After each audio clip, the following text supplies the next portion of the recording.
فرش التراب يضمني وهو غطاء. حالانکہ میں نے اصول پہلے بتا دیا، چیریٹی بگنز ایٹ ہوم.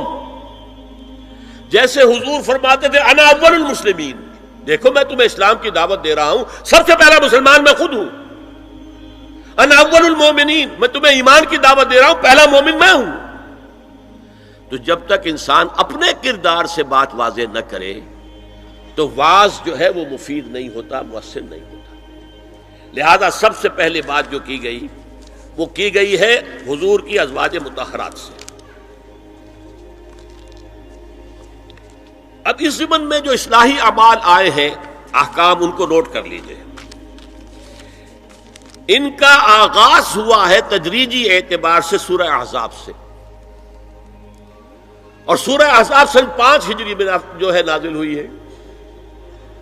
ان کی تکمیل ہوئی ہے سورہ نور میں جو سن 6 ہجری میں نازل ہوئی. اور ایک بہت خوبصورت بات کہی، یہ مولانا امین احسن اصلاحی نے مجھے بتایا کہ ان کے استاد حمید الدین فراہی نے یہ کہا کہ سورہ احزاب میں گھر سے باہر کے پردے کا بیان ہے اور سورہ نور میں گھر کے اندر کے پردے کا بیان ہے. تو اصلاحی صاحب کہتے تھے کہ اس جملے نے میری آنکھیں کھول دی اور قرآن مجید روشن ہو گیا میرے سامنے. ورنہ اگر یہ بات سامنے نہ ہو تو آدمی اٹکتا ہے، جگہ جگہ پر اشکالات پیدا ہوتے ہیں. دیکھیے سورہ احزاب میں کیا کیا گیا. نمبر 1، پہلے خطاب ازواج مطہرات سے، بعد میں عام کر دیا گیا. نمبر 2، بتایا گیا کہ عورت کا اصل کردار کیا ہے، اس کی اصل جگہ کیا ہے، گھر. نمبر 3، استیزان کے حکم کا آغاز ہو گیا کہ گھروں میں اجازت لیے بغیر داخل نہ ہو. لیکن یہاں بھی صرف نبی کے گھر کی بات ہوئی ہے، عام نہیں. پھر محرموں کی ایک چھوٹی فہرست ہے جو سورہ احزاب میں آ گئی ہے، اور گھر سے باہر کے پردے کا حکم آ گیا ہے، یہ سورہ احزاب میں ہے. سورہ نور میں استیزان اب عام کر دیا، کسی بھی گھر میں داخل مت ہو جب تک اذن نہ لے لو. یہ دیکھیے تدریج، پہلے حضور کے گھروں میں داخل نہ ہو، اب کسی بھی گھر میں داخل نہیں ہو سکتے بغیر استیزان کے. اور احادیث مبارکہ میں اتنی سختی آئی ہے، میں بعد میں آپ کو بتاؤں گا. دوسرے یہ کہ گھر کے اندر پردہ جو محرموں سے پردہ ہے، محرموں سے پردہ. محرم کون ہوتا ہے یہ سمجھ لیجئے. محرم وہ ہے جس سے کبھی بھی کسی شکل میں کسی حالت میں شادی نہ ہو سکے. اب ایک آدمی جو ہے اس کے گھر میں فرض کیجئے کہ ایک بہن ہے، تو اس بہن کی دوسری بہن سے وہ شادی نہیں کر سکتا. اگر وہ بیوی مر گئی تو کر سکتا ہے کہ نہیں؟ اس لیے وہ محرم نہیں ہے، نامحرم ہے. سالی نامحرم ہے. آپ کا بھائی ہے، اس کی بیوی ہے، بھابھی ہے آپ کی، آپ دیور ہیں، بھابھی سے شادی تو نہیں کر سکتے. لیکن اگر بھائی کا انتقال ہو جائے تو آپ شادی کر سکتے. تو شادی ہو سکتی ہے تو وہ محرم نہیں ہوا، وہ نامحرم ہے. محرم صرف وہی ہے جس سے کبھی کسی حال میں شادی کا امکان نہ ہو. اس کی ابتدائی فہرست جو ہے سورہ احزاب میں ہے، تفصیلی فہرست جو ہے وہ سورہ نور میں ہے. اب دیکھیے گھر کے اندر بیٹھنے سے متعلق کیا بات کہی گئی. بزار اور ترمذی میں حضرت عبداللہ ابن مسعود سے نبی ایک وسلم کا یہ ارشاد نقل ہوا ہے، ان المرأۃ عورۃ، عورت چھپا کر رکھنے کی چیز ہے. ہمارے ایک نوجوان ساتھی نے ایک دفعہ مضمون لکھا تھا بڑا پیارا. انہوں نے کہا کہ قرآن مجید میں جو اشارات ہیں، حور مقصورات فی الخیام، وہ حوریں جو ہوں گی وہ خیموں کے اندر ہوں گی، وہیں رہیں گی. قصر کہتے ہیں روک دینے کو، باہر نہیں نکلتی وہ، مقصورات فی الخیام، حوروں کا کأنہن لؤلؤ مکنون، ایسے ہوں گے کہ جیسے کہ موتی جسے چھپا کر رکھا جائے۔ عورت چھپا کر رکھنے کی شے ہے، المرأۃ کلھا عورۃ، عورت کہتے ہیں اس کو ہے جسے چھپا کر رکھا جائے۔ ان المرأۃ عورۃ فاذا خرجت، جب وہ گھر سے نکلتی ہے، استشرفھا شیطان، اب شیطان جو ہے اس کو طاق میں رکھتا ہے۔ وَأَقْرَبُ مَا تَكُونُ بِرَوْحَةِ رَبِّهَا وَهِيَ فِي قَعْرِ بَيْتِهَا، وہ اپنے رب کی رحمت سے قریب ترین ہوتی ہے جبکہ اپنے گھر کے بھی کسی اندرونی حصے میں ہو۔ صحن میں ہوگی تو شاید ادھر ادھر کے کوٹھوں سے نظر پڑ جائے۔ اسی لیے فرمایا مردوں کے لیے مسجد میں نماز افضل 28 گنا، اور عورت کے لیے گھر کی نماز مسجد سے افضل، گھر کے صحن کی مسجد سے افضل، دالان کی صحن سے افضل، کمرے میں اس سے افضل، اور کمرے کی کوئی بغلی کوٹھڑی ہے تو اس میں سب سے افضل۔ یہ احادیث نبی اکرم صلی اللہ علیہ وسلم، مزاج ہے نا، اس سے بن رہا ہے، ایک معاشرت وجود میں آ رہی ہے۔ یہ ساری چیزیں کیوں آ رہی ہیں؟ اور سنیے، عبداللہ ابن احمد ابن حنبل نے زوائد الزہد میں اور ابن ابی شیبہ نے، ابن سعد نے اپنی کتابوں میں مسروق کی روایت نقل کی ہے کہ حضرت عائشہ جب تلاوت قرآن کرتے ہوئے اس آیت پر پہنچتی تھی وَقَرْنَ فِي بُيُوتِكُنَّ، تو بے اختیار رو پڑتی تھی۔ قرآن کہتا ہے اپنے گھروں میں رہو۔ حضرت عائشہ نے شہادت عثمان کے بعد باہر نکل کر لشکر کی قیادت کی، پھر ساری عمر افسوس رہا کہ میں نے غلط کام کیا۔ دیکھیے کیا معاملہ تھا، حضرت علی رضی اللہ تعالیٰ سے جنگ کی تھی، 10,000 آدمی ایک رات میں مرے، لیکن حضرت علی کا کردار کیا تھا؟ یہ نہیں کہ اب عائشہ شکست ہو گئی ہے تو لوڈی بنا لوں، انا للہ و انا الیہ راجعون۔ اتنا احترام کیا ہے، مدینے کی چند عورتوں کو ساتھ دے کر بڑے احترام سے مدینے پہنچا دیا، وہاں کی عورتوں، کوفے کی عورتوں کو ساتھ دے کر، اور صرف یہ کہا کہ آپ کی یہ ذمہ داری نہیں تھی، آپ نے یہ ذمہ داری خام خواہ لے لی، صرف یہ، اور کچھ نہیں، کوئی ملامت نہیں۔ حافظ ابو بکر بزار حضرت انس سے روایت کرتے ہیں کہ عورتوں نے حضور سے عرض کیا کہ ساری فضیلت تو مرد لوٹ کے لے گئے، وہ جہاد کرتے ہیں اور خدا کی راہ میں بڑے بڑے کام کرتے ہیں، ہم کیا عمل کریں کہ ہمیں بھی مجاہدین کے برابر اجر مل سکے؟ جواب میں آپ نے فرمایا من قعدت منکن فی بیتہا فإنہا تدرک عمل المجاہدین، تم میں سے جو شخص اپنے گھر میں بیٹھی رہے گی وہ مجاہدین کا اجر حاصل کر لے گی۔ یہ ایک ہوا کا رخ ہے، بتایا جا رہا ہے، یہ نظام ہے جس کو اس شکل میں دیا جا رہا ہے۔ اب میں چاہتا ہوں سورہ احزاب کی جو آیات ہیں ان کے حوالے سے کچھ باتیں جو حکمت دین کی ہیں اور بہت اہم ہیں وہ آپ کے سامنے آ جائیں۔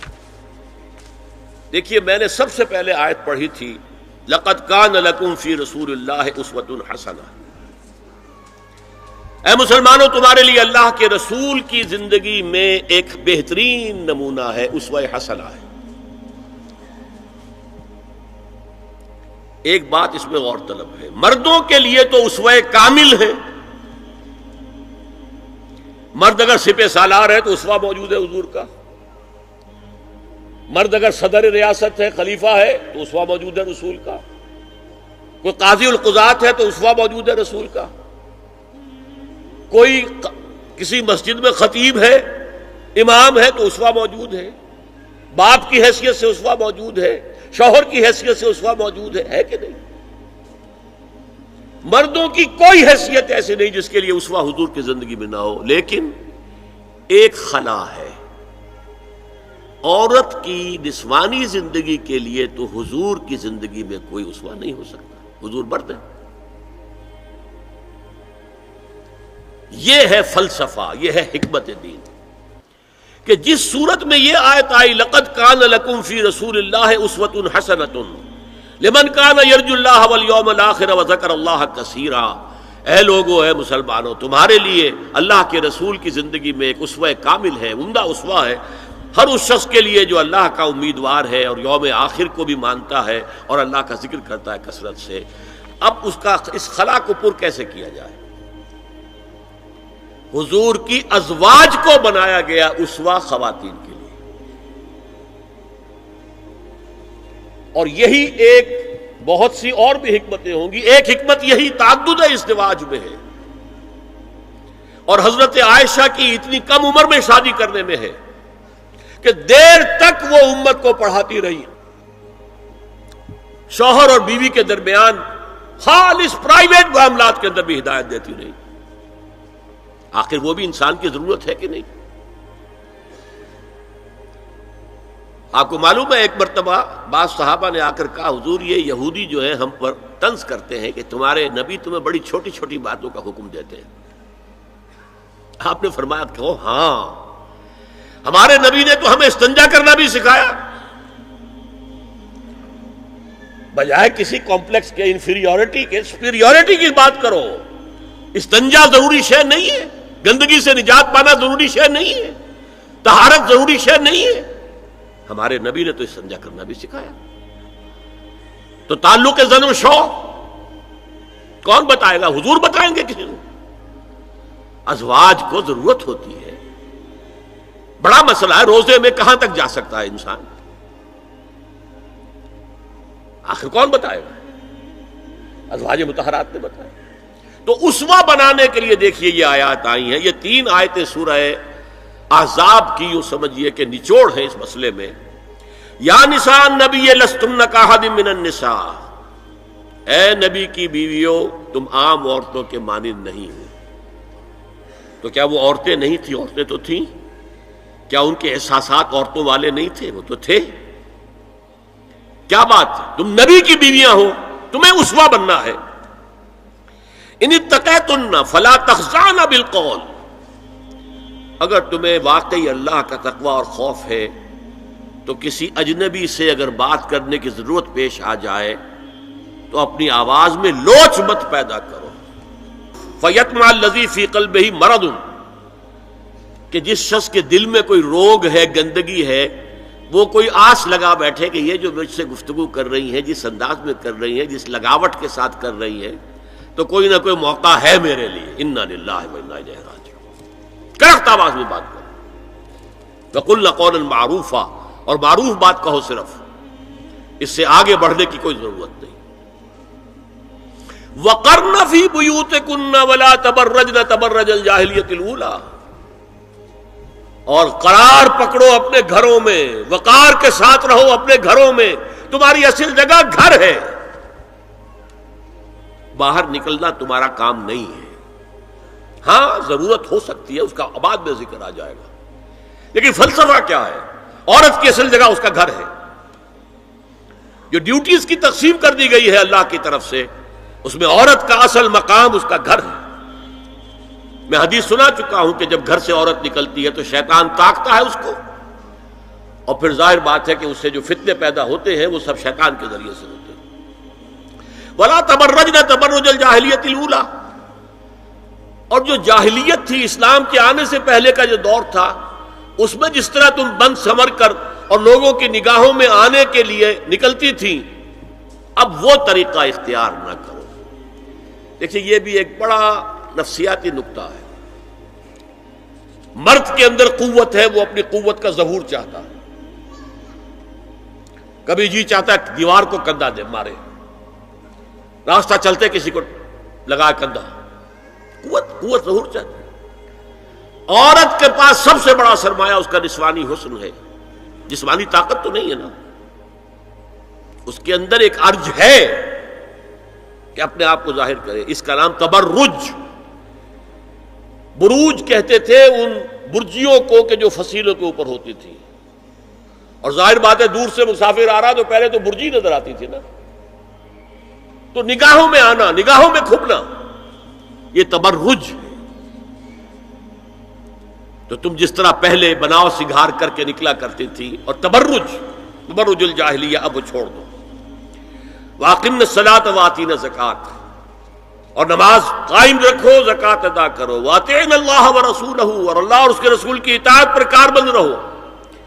اب آئے الفاظ جو اہم ترین ہیں، انما یرید اللہ لیذھب عنکم الرجس اہل البیت ویطہرکم تطہیرا۔ اے نبی کے گھر والیو، اللہ یہ چاہتا ہے کہ تم سے ہر طرح کی برائی، ہر طرح کی ناپاکی کو دور کر دے اور تمہیں پاک کر دے۔ پاک کرنا کر، خوب خوب خوب خوب، تطہیرا، یطہرکم تطہیرا۔ کیوں؟ تمہیں نمونہ بننا ہے، تمہیں اسوہ بننا ہے۔ یہ الفاظ اصل میں آئے ہیں قرآن مجید میں ازواج مطہرات کے بارے میں۔ سارا جملہ چل رہا ہے یا نساء نبی سے۔ ہمارے کچھ دوستوں نے اسو کہا ہے کہ اہل بیت سے مراد حضرت علی، حضرت فاطمہ، حضرات حسنین ہیں۔ وہ بھی حضور نے فرمایا، میں نے ایک ٹی وی مذاکرے کے اندر بھی جب کچھ حضرات یہ کہہ رہے تھے کہ اہل بیت تو اصل میں وہ ہیں، میں نے کہا نہیں، اصل میں بیویاں ہیں لیکن وہ بھی اہل بیت ہیں۔ حضور نے ایک چادر میں جب سمیٹا سب کو، تو یہ بھی اللہم ہؤلاء اہل بیت، یہ بھی میرے اہل بیت ہیں۔ سلمان منا اہل البیت، سلمان بھی ہمارے اہل بیت میں سے، جو جتنا قریب ہوا۔ لیکن قرآن میں یہ لفظ آتا ہے صرف بیویوں کے لیے، ازواج کے لیے۔ حضرت ابراہیم کے پاس جب فرشتے آئے تھے حضرت اسحاق کی ولادت کی خبر دینے کے لیے، تو جب حضرت سارہ نے سنا تو وہ آئیں اپنے 72 مارتی ہوئی اپنے پیشانی پر، آلد وانا عجوز وہذا بالی شیخا، کیا میں جنوں گی اب جبکہ میں بوڑھی پھونس ہو گئی ہوں اور میرا یہ شوہر جو ہے یہ بھی بوڑھا پھونس ہے۔ 100 برس کی عمر تھی حضرت ابراہیم علیہ السلام کی، اور کتنی ہوگی اس کے آس پاس ہی ہوگی، 90-95 حضرت سارہ ہوگی۔ اس کو فرشتوں نے کہا تھا کہ کیا آپ اللہ کی رحمت سے مایوس ہو گئی؟ السلام علیکم وبرکاتہ اہل البیت، اے نبی کے گھر والی، اے نبی کے گھر والو، تم پر اللہ کی سلامتی ہو، رحمت ہو۔ تو اہل بیت کا لفظ قرآن میں 2 جگہ آیا ہے، یا حضرت سارہ کے لیے حضرت ابراہیم کی زوجہ، اور یا نساء النبی، تمہیں تو پاک کرنا ہے، پوری طرح پاک کرنا ہے، پوری طرح پاک کرنا ہے تاکہ تم اسوہ بن جاؤ۔ جو خلا ہے اسوہ محمدی میں صلی اللہ علیہ وسلم، وہ تمہارے ذریعے پورا کرنا ہے۔ اس لیے پہلا خطاب جو ہے، اب یہ دونوں باتوں سے ہو گیا، ایک تو چیریٹی بگنز ایٹ ہوم، جو بھی اصلاح کا عمل ہو گھر سے ہونا چاہیے، اور نمبر 2 یہ کہ ازواج مطہرات کو امت کی تمام خواتین کے لیے ہمیشہ کے لیے اسوہ بنانا ہے۔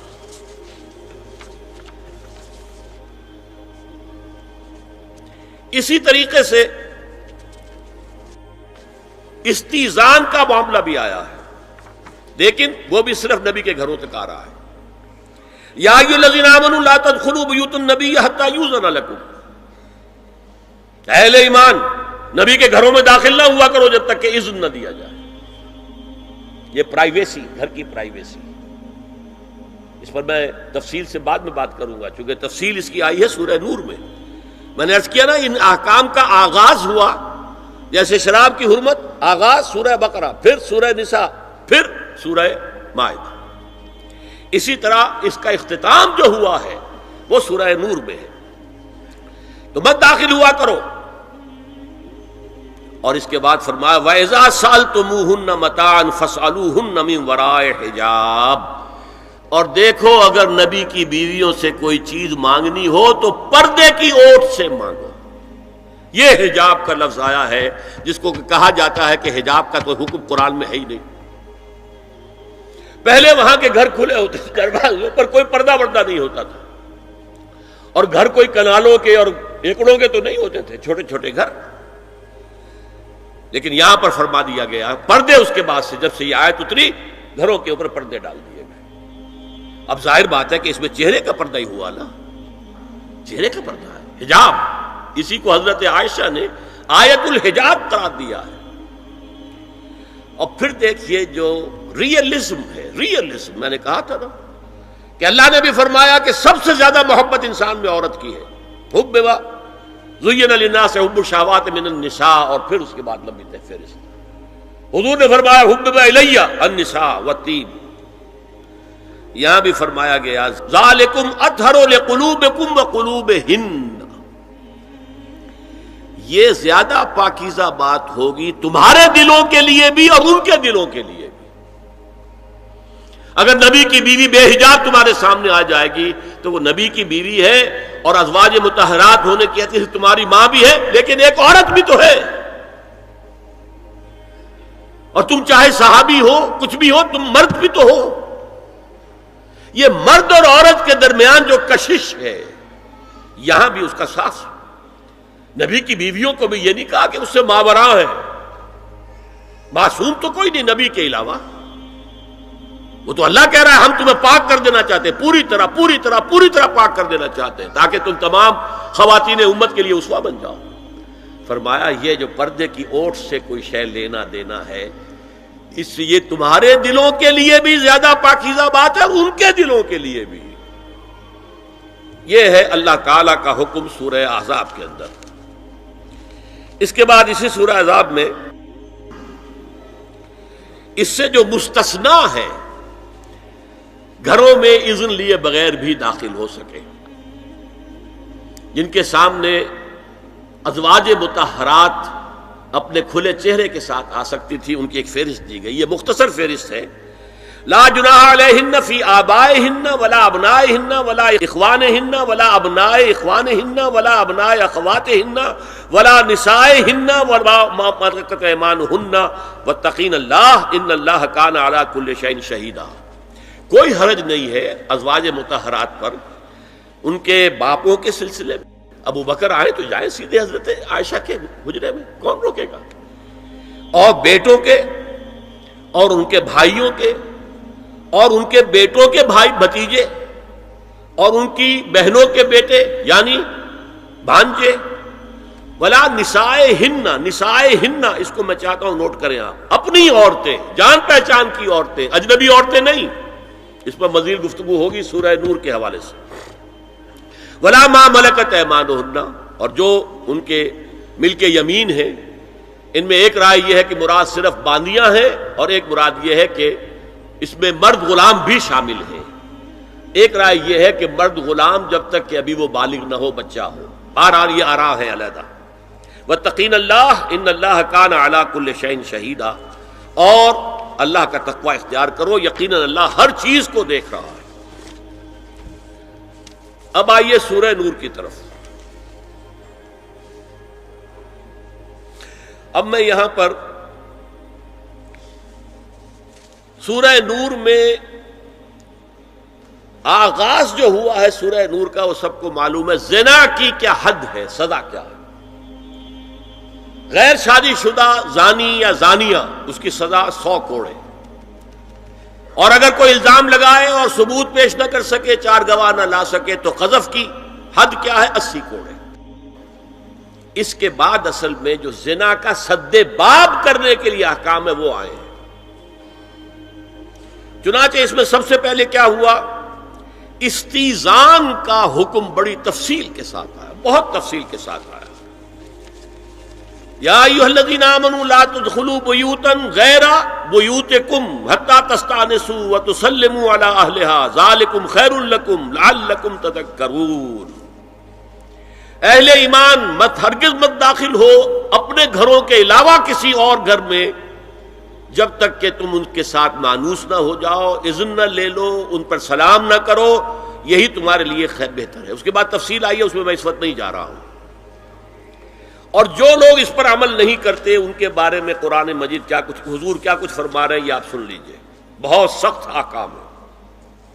عن ابی ہریرہ رضی اللہ عنہ ان رسول اللہ صلی اللہ علیہ وسلم قال لو ان امرأ اطلع علیک بغیر اذن فخذفته بحصاة ففقعت عینہ ما کان علیک من جناح، متفق علیہ، بخاری اور مسلم دونوں کی ہے۔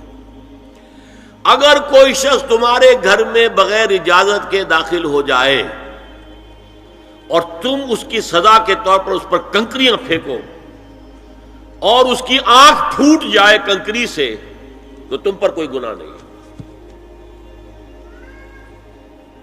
بغیر اجازت کے گھر میں آ گیا ہے، بغیر اذن کے، بغیر استئذان کے کنکریاں مارو اور کنکری سے آنکھ پھوٹ جائے، فما کان علیک من جناح، کوئی حرج نہیں۔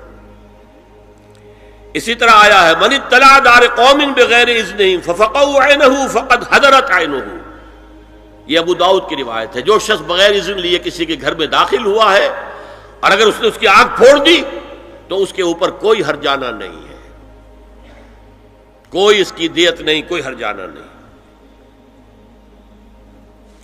اجازت لینے کے ضمن میں کیا ہے؟ حضور نے طریقہ بتایا، 3 مرتبہ پکارنے کی حد مقرر کر دی اور فرمایا اگر تیسری مرتبہ پکارنے پر بھی جواب نہ آئے تو واپس ہو جاؤ۔ قرآن میں بھی ہے اذا قیل لکم ارجعوا فارجعوا، اگر تو وہ کہتے چلے جاؤ، ملاقات نہیں ہو سکتی، چلے جاؤ۔ ہاں اگر آپ ٹائم لے کر آئے ہیں تب بات دوسری ہے، پھر تو اس کو ملنا ہے، لیکن آپ ایسے ہی پہنچ گئے ہیں، پتہ نہیں وہ اپنی کس مصروفیت میں ہے، آپ کا حق نہیں ہے کہ وہ آپ کو ریسیو کرے اور آپ سے بات کرے۔ اذا قیل لکم ارجعوا فارجعوا، اور برا نہ مانو کہ میرا یہ معاملہ کیا، میں آیا تھا اور مجھے جو ہے مجھ سے ملاقات نہیں کی، نہیں۔ اور اس سلسلے میں ایک بڑا دلچسپ واقعہ ہے۔ ایک مرتبہ آپ حضرت سعد ابن عبادہ کے ہاں گئے اور السلام علیکم ورحمۃ اللہ کہہ کر 2 دفعہ اجازت طلب کی، مگر اندر سے جواب نہ آیا۔ تیسری مرتبہ جواب نہ ملنے پر آپ واپس ہو گئے۔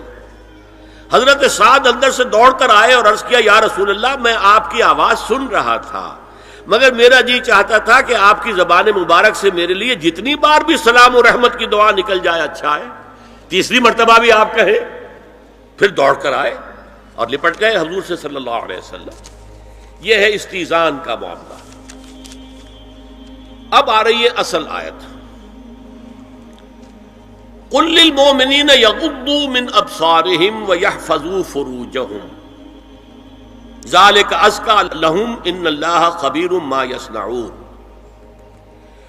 وقل للمؤمنات یغضضن من ابصارہن ویحفظن فروجہن ولا یبدین زینتہن الا ما ظہر منہا وَلْيَضْرِبْنَ بِخُمُرِهِنَّ عَلَى جُيُوبِهِنَّ وَلَا يُبْدِينَ زِينَتَهُنَّ إِلَّا لِبُعُولَتِهِنَّ أَوْ آبَائِهِنَّ أَوْ آبَاءِ بُعُولَتِهِنَّ أَوْ أَبْنَائِهِنَّ أَوْ أَبْنَاءِ بُعُولَتِهِنَّ أَوْ إِخْوَانِهِنَّ أَوْ بَنِي إِخْوَانِهِنَّ أَوْ بَنِي أَخَوَاتِهِنَّ أَوْ نِسَائِهِنَّ أَوْ مَا مَلَكَتْ أَيْمَانُهُنَّ أَوِ التَّابِعِينَ غَيْرِ أُولِي الْإِرْبَةِ مِنَ الرِّجَالِ أَوِ الطَّفْلِ الَّذِينَ لَا يَظْهَرُوا عَلَى عَوْرَاتِ النِّسَاءِ وَلَا يَضْرِبْنَ بِأَرْجُلِهِنَّ لِيُعْلَمَ مَا يُخْفِينَ مِنْ زِينَتِهِنَّ وَتُوبُوا إِلَى اللَّهِ جَمِيعًا أَيُّهَا الْمُؤْمِنُونَ لَعَلَّكُمْ تُفْلِحُونَ۔ یہ لمبی آیت ہے۔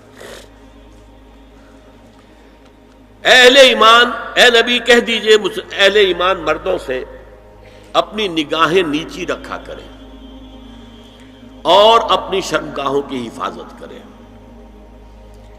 یہی ان کے لیے زیادہ پاکیزہ عمل ہے۔ ان اللہ خبیر بما یصنعون، اور جو کچھ وہ کر رہے ہیں اللہ اس سے واقف ہے۔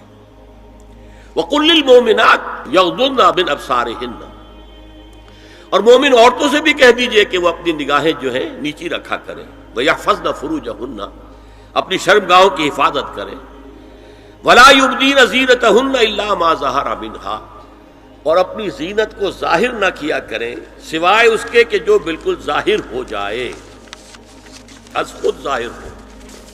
دیکھیے سب سے پہلے میں آپ کو بتا چکا ہوں کہ یہ گھر کے اندر کا پردہ ہے۔ نگاہیں نیچی رکھنا گھر کے مرد بھی اور گھر کی عورتیں بھی۔ یہ کیوں کہا گیا؟ آج آپ کے علم میں نہیں ہوگا انسیسٹ کس قدر تیزی سے پھیل رہا ہے مغرب کے اندر۔ انسیسٹ کہتے ہیں باپ کا اپنی بیٹی سے ملوث ہو جانا، ماں کا اپنے بیٹے سے ملوث ہو جانا، بہن بھائیوں کا آپس میں زناکاری کرنا، یہ انسیسٹ کہلاتا ہے۔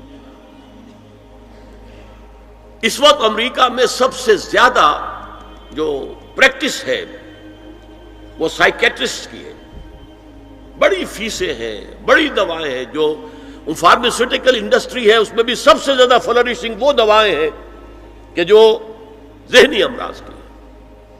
اور مجھ سے وہاں کئی سائیکیٹرسٹ نے کہا ذہنی امراض کا سب سے بڑا سبب انسیسٹ ہے۔ بیٹی سے زنا کیا ہے باپ نے، بیٹی کے دل پر جو داغ لگ گیا ہے اس کا دماغی توازن ٹھیک نہیں رہتا۔ بہن سے زنا کیا بھائی نے، اور یہ نہ سمجھیے کہ آپ کے ہاں نہیں ہو رہا، یہ وبا آ چکی ہے۔ کہیں آپ نے اخبار میں پڑھا ہوگا بیٹی نے جا کر تھانے میں خبر دی کہ باپ نے میرے ساتھ یہ حرکت کی. یہ ساری چیزیں آج ہو رہی ہیں ہمارے یہاں. اس لیے کہ جب زنا کے جو دواعی ہیں، داعیات ہیں، جو زنا کی ترغیب ہے وہ پھیلی ہوئی ہوگی، عام ہوگی، تو راستے نکالے گا. گھروں میں مرد بھی اپنی نگاہیں نیچی رکھیں. کیا مطلب؟ باپ بھی اپنی بیٹی کو گھور کر نہ دیکھے. بیٹی بیٹی ہے، لڑکی ہے.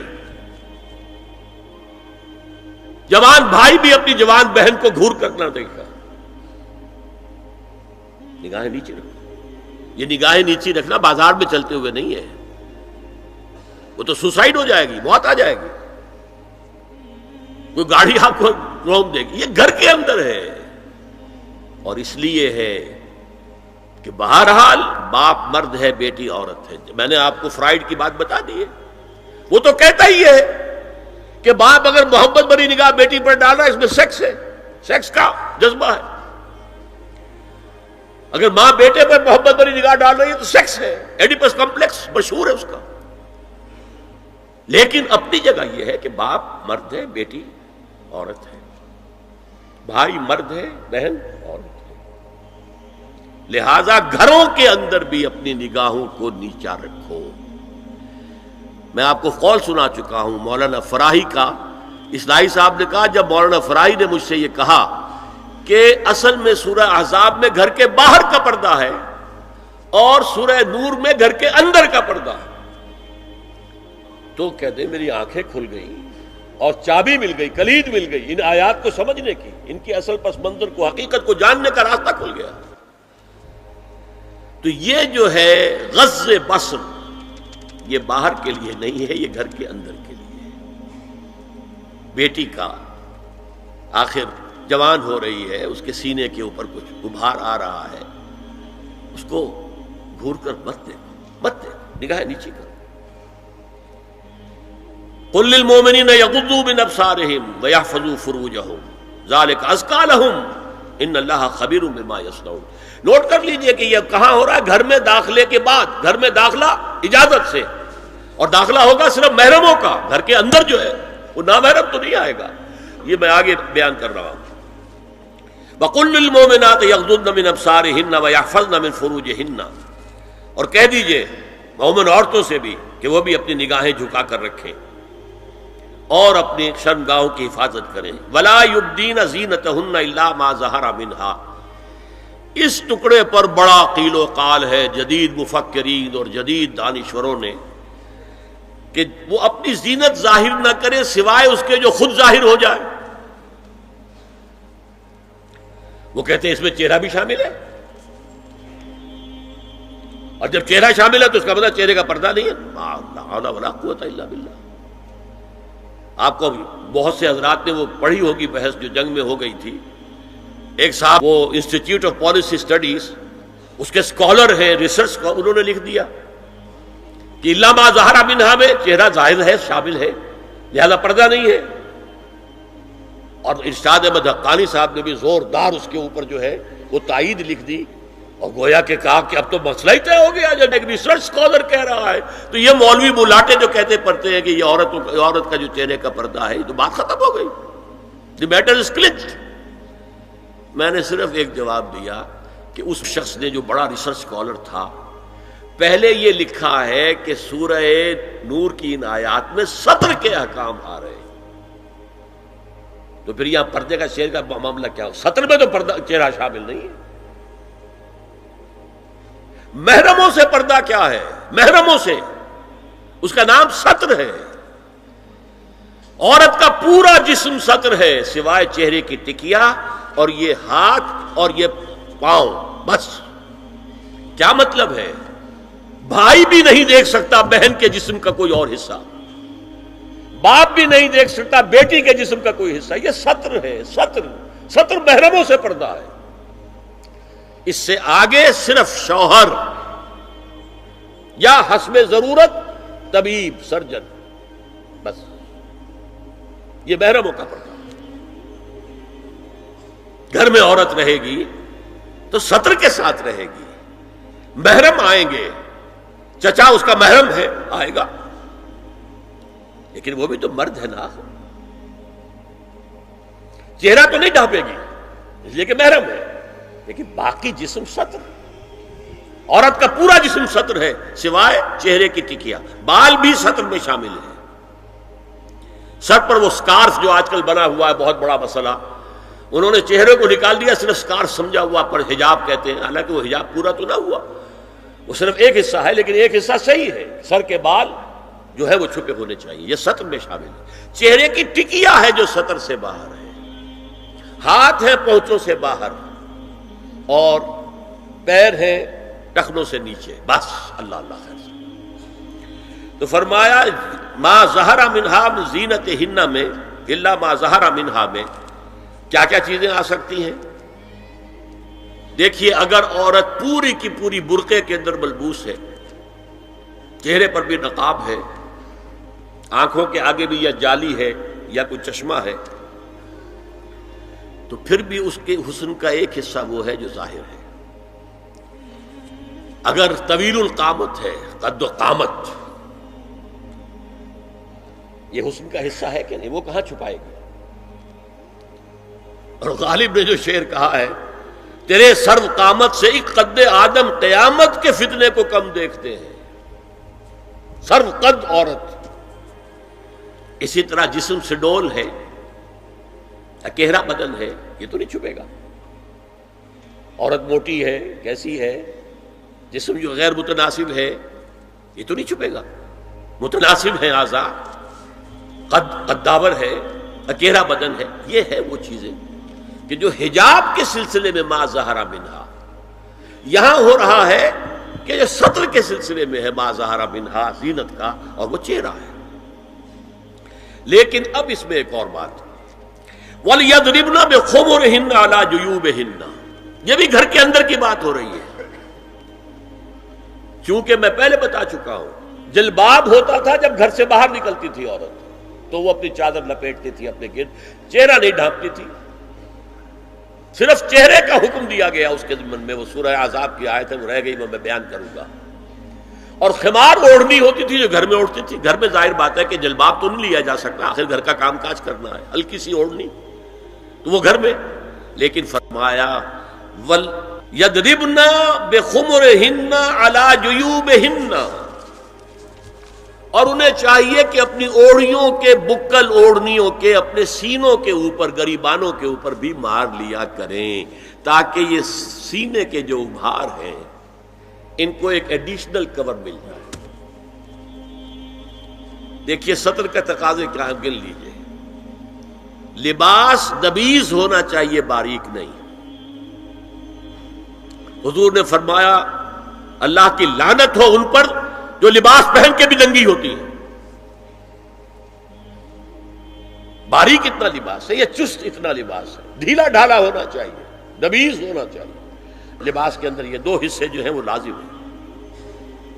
اور پھر سینے پر، اب ظاہر بات ہے کرتا پہنا ہوا ہے، ڈھیلا ڈھالا ہے، پھر بھی یہ سینے کے ابھار تو ظاہر ہو جائیں گے۔ ان پر ایک اضافی اوڑھنی سر پر سے لے کر اور اپنے اس گریبان کے اوپر بکل مار لینا، تاکہ یہ جو نسوانی حسن کا دوسرا مظہر ہے، پہلا چہرہ سب سے بڑا چہرہ۔ اب جو لوگ کہتے چہرے کا پردہ نہیں ہے، تو خدا کے بندو پھر پردے کی ضرورت کیا ہے؟ نسوانی حسن اگر اس میں اٹریکشن ہے، وہ کہاں ہوتا ہے سب سے بڑھ کر؟ مظہر اول کون سا ہے نسوانی حسن کا؟ چہرہ ہی تو ہے۔ اب میں ذرا شرم کے ساتھ کہہ رہا ہوں، لیکن یہ اپنی شاعری کے کچھ الفاظ آپ کو سنا رہا ہوں۔ یہ لب لعلین کہاں ہوتے ہیں؟ چہرے پر ہوتے ہیں یا کہیں اور ہوتے ہیں؟ یہ عارض گلگوں یہ کہاں ہوتے ہیں؟ چہرے پر ہوتے ہیں یا کمر میں لگے ہوتے ہیں؟ یہ چاہے زقن، تھوڑی میں اگر کچھ کھڈا پڑا ہوا ہو، چاہے زقن، یہ تعریفیں جو شاعری میں ہوتی ہیں، یہ کہاں ہوتا ہے؟ یہ مژگاں کے تیر یہ کہاں ہوتے ہیں؟ یہ نرگسی آنکھیں یہ کہاں ہوتی ہیں؟ اور ستواں ناک یہ کہاں ہوتی ہے؟ چہرہ ہی تو ہے نا، سب سے بڑی اٹریکشن تو چہرہ ہے۔ اسی کو نہ چھپایا تو پھر اور کیا چھپایا؟ ہاں دوسری چیز چھاتی کے ابھار بہت اٹریکٹیو ہوتے ہیں انسان کے لیے.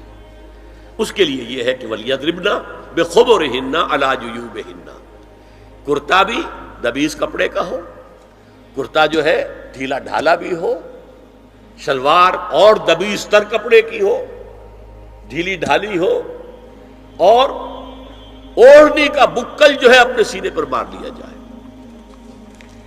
اب اس کے بعد فرمایا وَلَا يُبْدِينَ زِينَتَهُنَّ إِلَّا لِبُعُولَتِهِنَّ. اب یہاں یہ زینت کا لفظ آ رہا ہے چہرے کے لیے، اور چہرے ہی میں کچھ سنگھار بھی ہوتا ہے.